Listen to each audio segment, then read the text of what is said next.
Pemirsa, proses evakuasi terus dilakukan untuk mencari 31 orang yang hilang dalam bencana tanah longsor di Cisolok, Kabupaten Sukabumi, Jawa Barat.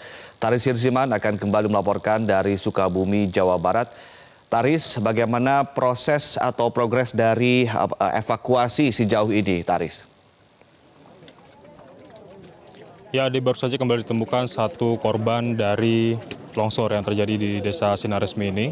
Korban ditemukan terhimpit dalam lemari, namun ini masih diupayakan untuk diangkat begitu. Karena untuk saat ini korban dari longsor ini dievakuasi dengan cara menerjunkan personil, sementara alat berat belum bisa diturunkan ke lokasi.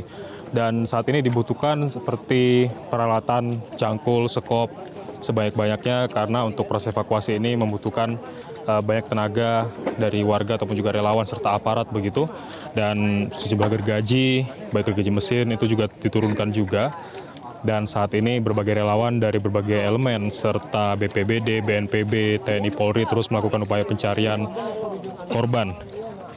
Tercatat ada sebanyak 107 warga dilaporkan menjadi korban dari longsor yang terjadi di Desa Sinaresmi ini, dan yang berhasil dievakuasi atau selamat ada sebanyak 65 orang berdasarkan data yang kami terima dari BPBD Sukabumi hingga pukul 6 pagi tadi. Dan angka ini masih fluktuatif melihat bagaimana proses pencarian dilakukan. Karena bisa Anda lihat sendiri, Ade, saat ini relawan berkumpul untuk membersihkan puing-puing terlebih dahulu. Setelah longsor kemarin, diperkirakan masih ada banyak sekali warga yang terjebak. Sementara untuk memudahkan akses evakuasi, bisa Anda lihat tadi di sisi kanan saya ini, tengah dibuka jalur yang sebelumnya tertutup oleh lumpur dari longsor kemarin.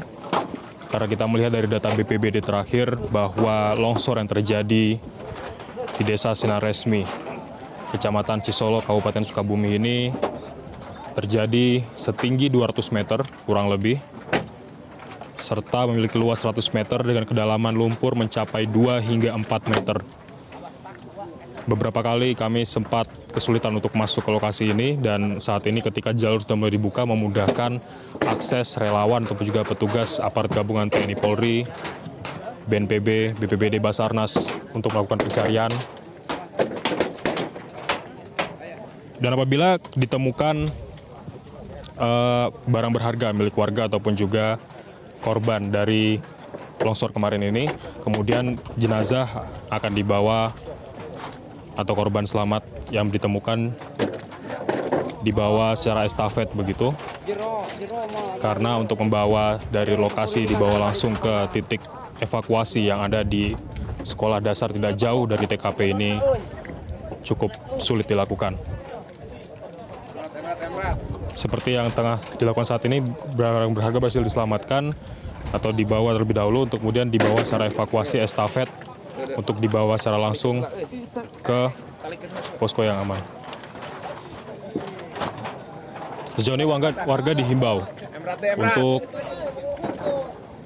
tidak mendekati lokasi terjadi longsor. Namun kami memantau untuk saat ini ada banyak sekali warga yang berkumpul untuk melihat proses evakuasi ini.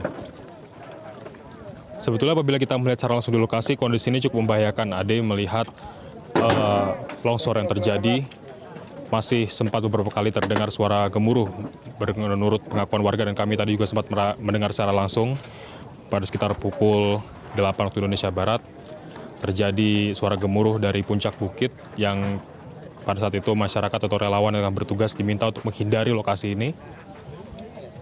Sementara aparat gabungan TNI Polri masih berupaya melakukan evakuasi di lokasi ini.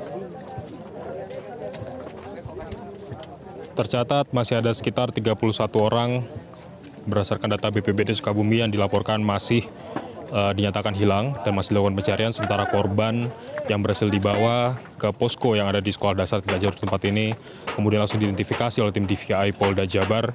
Beberapa warga atau anggota keluarganya yang turut melakukan memberikan data postmortem ini juga turut banyak yang histeris kami melihat tadi. Sementara untuk saat ini evakuasi masih terus dijalankan. Untuk medan memang terbilang cukup terjal, alat berat masih belum bisa diturunkan ke lokasi Ade. Sementara evakuasi dilakukan secara manual. Secara estafet membawa puing-puing bangunan ini untuk mempermudah pencarian. Dan apabila nantinya ada korban yang sebelumnya dinyatakan hilang ditemukan, kemudian akan dibawa melalui jalur yang sudah dibuka, jalur seadanya, kemudian apabila ditemukan jenazah maka dibawa secara estafet begitu. Relawan datang ke sini datang dari berbagai elemen, termasuk juga ada aparat gabungan TNI Polri, Basarnas, BNPB, BPBD untuk melakukan pencarian. Sebelumnya tempat yang kami berada saat ini adalah kawasan pemukiman, Ade. Apabila Anda melihat banyak pemukiman padat penduduk begitu, namun saat ini semuanya tertutup oleh lumpur dengan kedalaman berkisar antara 2 hingga 4 meter. Sehingga upaya yang dilakukan saat ini sementara hanyalah untuk membuka jalur terlebih dahulu, jalur evakuasi yang diutamakan. Kemudian apabila ditemukan, baru dibawa ke titik yang aman dan diidentifikasi begitu. Ade.